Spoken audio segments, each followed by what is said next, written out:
Isang matagal nang pinaghahanap na suspect sa kasong may kinalaman sa illegal na droga ang naaresto sa San Fernando, La Union matapos ang 42 taon ng pagtatago. Police Master Sergeant Robert Abella Jr. sa report.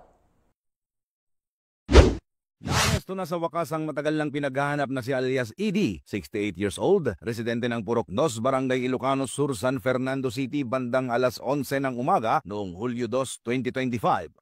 Sinilbihan ng mga operatiba ng San Fernando City Police Station, katuwang ang RID-1, LU MARPSTA at TSC RMFB-1 ang order of arrest laban kay alias ED.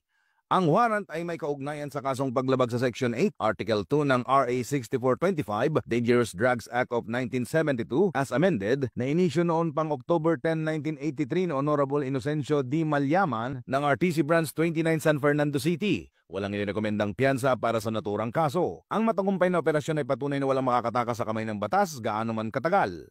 Isa itong hakbang tungo sa isang mas ligtas, disiplinado at mas pinatibay na bagong Pilipinas kung saan ang hustisya ay hindi kinakaligtaan kundi pinagtitibay. Mula dito sa Ilocos Region, ako po ang inyong PNN correspondent, Police Master Sergeant Robert Abella Jr., alagad ng batas, tagataguyod ng Balitang Pulis.